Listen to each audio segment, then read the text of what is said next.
Assalamualaikum warahmatullahi wabarakatuh.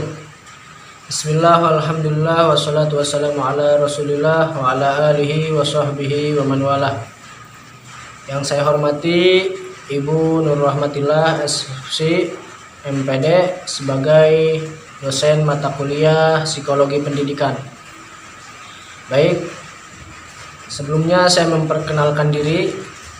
Nama saya yakni Muhammad Iqbal Faturrahman dari Prodi Pendidikan Agama Islam semester 5. Nah, di sini saya akan menjelaskan beberapa hal terkait tentang psikologi pendidikan. Yang pertama yakni tentang pengertian psikologi pendidikan. Psikologi pendidikan yaitu suatu ilmu atau cabang ilmu yang memang fokus di dalam hal-hal atau yang berkaitan dengan pendidikan. Jadi pada intinya psikologi pendidikan itu merupakan cabang dari psikologi. Jadi psikologi mempunyai cabang ilmu yakni psikologi pendidikan. Nah, mana psikologi pendidikan ini hanya berfokus atau berfokus pada pendidikan. Selanjutnya yaitu manfaat psikologi pendidikan. Nah, manfaatnya yaitu ada beberapa poin. Namun di sini saya hanya akan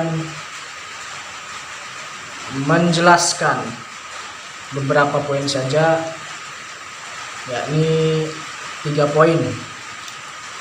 Yang pertama yaitu manfaatnya adalah memahami perbedaan karakteristik antar siswa. Jadi ketika seseorang mempelajari psikologi pendidikan, maka manfaatnya yaitu dia akan memahami perbedaan karakteristik antara siswa yang satu dengan siswa yang lain. Yang kedua yaitu bimbingan guru terhadap siswanya. Jadi ketika seseorang sudah mempelajari psikologi pendidikan, maka jika dia sebagai seorang guru harus mampu membimbing kepada siswanya. Dan yang ketiga yaitu evaluasi pembelajaran. Jadi manfaat psikologi pendidikan yaitu evaluasi pembelajaran. Jadi ketika seorang siswa sudah belajar selama 1 semester atau guru telah memberikan pelajaran, maka di akhir semester tersebut akan ada evaluasi untuk mengetahui seberapa atau bagaimana siswa tersebut di dalam proses pembelajarannya, yaitu tentang ruang lingkup psikologi pendidikan. Ruang lingkup psikologi pendidikan yaitu yang pertama ada belajar. Nah, di dalam ruang lingkup belajar tersebut yaitu bahasannya yaitu tentang teori, prinsip-prinsip, karakteristik yang ada pada diri siswa. Yang kedua yaitu proses belajar.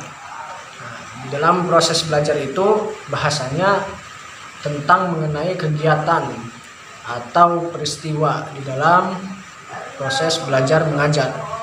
Yang ketiga yaitu adalah tentang situasi belajar, di mana ini bahasanya yaitu tentang situasi di dalam kelas, situasi pembelajaran, situasi yang memang berkaitan dengan fisik maupun non fisik, yang memang itu adalah mencakup aktivitas para siswa. Yang keempat yaitu ada metode. Pembahasan kali ini yaitu metode psikologi pendidikan.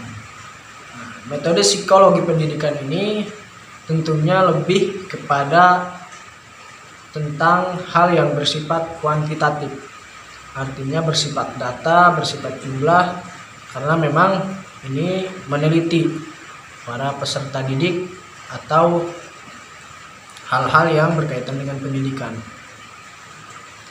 Jadi dalam metode ini ada beberapa metode, di mana dalam metodenya yaitu yang pertama ada observasi.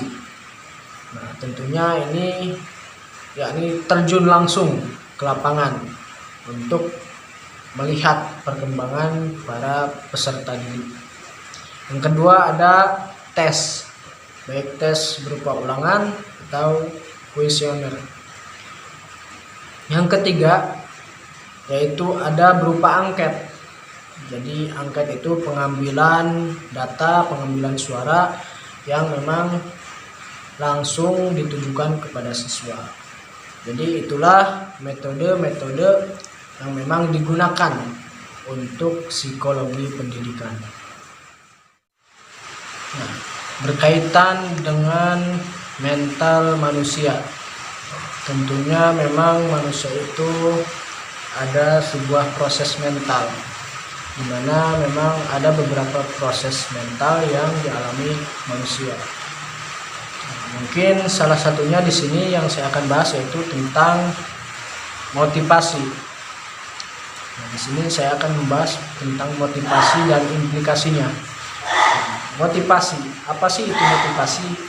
Nah, motivasi itu suatu hal yang memang sangat mendasar, karena memang akan berpengaruh pada kegiatan belajar peserta didik atau siswa, yang memang itu menjadi tolak ukur optimal atau tidaknya belajar siswa. Selain itu juga motivasi itu yaitu bertalian atau berkaitan dengan tujuan. Jadi seseorang ketika mempunyai tujuan pasti harus ada motivasi. Tidak mungkin seseorang ada tujuan tidak memiliki motivasi, karena jika seseorang tidak memiliki motivasi mungkin dia tidak akan bersemangat di dalam menggapai tujuannya. Implikasi dari motivasi, jika seandainya seseorang yang memang seorang siswa mendapatkan penghargaan, mendapatkan reward dari seorang guru, tentunya dia akan berusaha untuk lebih giat lagi belajar. Tentunya dia akan lebih semangat di dalam belajarnya. Akan tetapi jika seorang siswa tidak mendapat reward, tidak mendapat penghargaan, bahkan tidak mendapat suatu apresiasi, maka mungkin siswa tersebut akan malas-malasan, siswa tersebut akan tidak bersemangat lagi di dalam belajar. Nah, jadi itu adalah sebuah hal yang memang berkaitan dengan motivasi dan implikasi. Pendapat saya terkait bagaimana seorang psikologi pendidikan dalam upaya mencapai tujuan pendidikan di masa pandemi seperti sekarang. Nah, mungkin ada beberapa hal yang memang harus dilakukan oleh seorang psikolog pendidikan dalam mencapai tujuannya untuk mencapai tujuan pendidikan di masa pandemi sekarang. Salah satunya yaitu mencoba untuk melakukan hal-hal yang berkaitan dengan pembelajaran secara daring. Jadi memang harus sekreatif mungkin, kreatif, terus juga memang dia harus melakukan inovasi-inovasi bagaimana tujuan pembelajaran ini dapat tercapai pada apa yang jadi tujuannya. Jadi memang di masa pandemi ini mungkin sangat sulit karena memang pembelajaran pun secara daring. Tapi memang ada beberapa hal yang memang bisa untuk dilakukan. Salah satunya yaitu berinovasi di dalam pembelajaran secara daring. Terus juga jangan sampai siswa itu merasa jenuh ketika terjadi pembelajaran secara daring. Terkadang ada yang hanya mengirimkan tugas, mengirimkan soal-soal untuk dikerjakan tanpa memberikan pelajaran atau pembelajaran kepada para siswanya. Akhirnya siswa merasa jenuh, merasa capek, merasa memang dia enggan untuk belajar secara daring. Nah, mungkin itu hal-hal yang memang bisa dilakukan di dalam pembelajaran di masa pandemi sekarang. Mungkin itu saja yang dapat saya sampaikan. Mohon maaf apabila ada kekurangan dan kesalahan. Wassalamualaikum warahmatullahi wabarakatuh.